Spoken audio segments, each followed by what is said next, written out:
الحمدللہ رب العالمین والصلاة والسلام علی سید الانبیاء والمرسلین واصحابہ اجمعین اما بعد فاعوذ باللہ من الشیطان الرجیم بسم اللہ الرحمن الرحیم وقال النبی کریم صلی اللہ علیہ وسلم ان القبر اول منازل الآخرہ وإن نجا منه أحد فما بعد ويسر منه وإن لم ينج منه فما بعد وشك منه.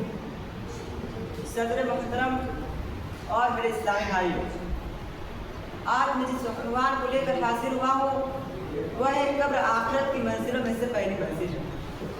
محترم سامعین، انسان کے سفر آخرت کا آغاز اس کی موت سے ہوتا ہے. پھر موت کے بعد اس سفر کی پہلی منزل قبر ہے، جس کے تصور ہی سے مومن کے رونگٹے کھڑے ہو جاتے ہیں. حضرت عثمان بن عفان رضی اللہ عنہ کے غلام ہانی کا بیان ہے کہ حضرت عثمان رضی اللہ عنہ جب قبر پر کھڑے ہوتے تو اتنا روتے کہ آپ کی داڑھی مبارک تر ہو جاتی. ان سے کہا گیا کہ جب آپ کے سامنے جنت و جہنم کا تذکرہ کیا جاتا ہے، جب آپ کے سامنے جنت و دوزخ کے بارے میں ذکر کیا جاتا ہے تو آپ اتنا نہیں روتے جتنا آپ قبر پر کھڑے ہو کر روتے ہیں.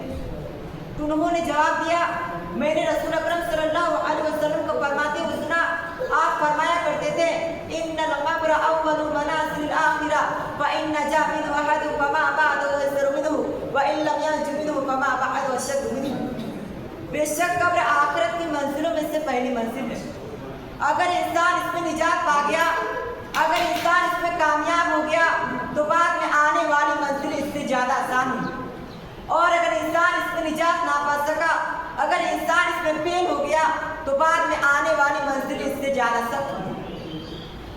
اور تدفین کے بعد میت کو اس کی قبر دبوچتی ہے، اگرچہ میت نیک ہی کیوں نہ ہو.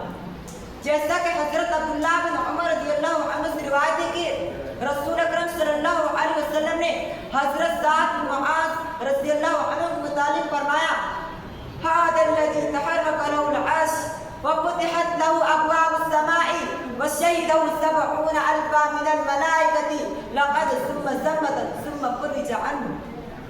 یہ جس کے لیے رحمان کا عرش حرکت میں آ گیا، جس کے لیے آسمان کے دروازے کھول دیے گئے اور اس کی جنازے کی نماز میں 70,000 فرشتوں نے شرکت کی، اس سے قبر میں دبوچا گیا، پھر اسے چھوڑ دیا گیا.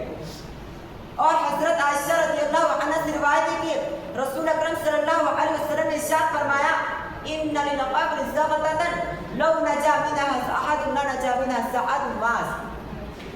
بے شک قبر میت کو دبوچتی ہے. اگر اس سے کوئی محفوظ رہتا، اگر اس سے کوئی باحفاظت رہتا تو حضرت سعد بن معاذ رضی اللہ عنہ ضرور اس سے محفوظ رہتے. محترم سامعین، یاد رہے کہ حضرت سعد بن معاذ رضی اللہ عنہ کو قبر میں دبوچنے کے سبب کے بارے میں الحکیم ترمذی نے ذکر کیا ہے کہ وہ پیشاب کے چھینٹے سے بچنے میں کوتاہی کرتے تھے، اس وجہ سے قبر میں دبوچا گیا. اور بعض محدثین نے کہا ہے کہ قبر ہر نیک و بد کو دبوچتی ہے، لیکن مسلمان اور کافر میں فرق یہ ہے کہ کافر کو ہمیشہ اس سے دوچار ہونا پڑتا ہے اور مومن کو جب قبر میں دفنایا جاتا ہے تو اسے قبر دبوچتی ہے، پھر اس کے لیے کھلی ہو جاتی ہے.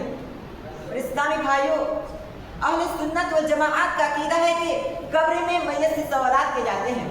جیسا کہ حضرت ابو ہریرہ رضی اللہ عنہ سے روایت ہے کہ رسول اکرم صلی اللہ علیہ وسلم نے ارشاد فرمایا، بے شک میت کو اس کی قبر میں رکھا جاتا ہے اور ایک آدمی کو اس کی قبر میں بے خوف و خطر بیٹھا دیا جاتا ہے اور اس سے پوچھا جاتا ہے تم کس حالت میں تھے؟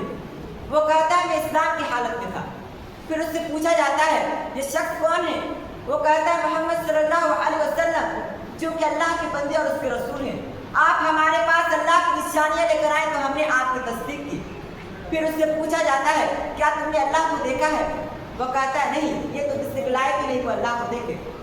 پھر جہنم کی طرف اس کے لیے ایک چھوٹا سا سوراخ کیا جاتا ہے، چنانچہ وہ جہنم کی آگ کی طرف دیکھتا ہے جس کے شعلے ایک دوسرے کو کھا رہے ہوتے ہیں. پھر اس سے کہا جاتا ہے دیکھو اللہ تعالیٰ نے تمہیں کیسے اس سے بچا لیا.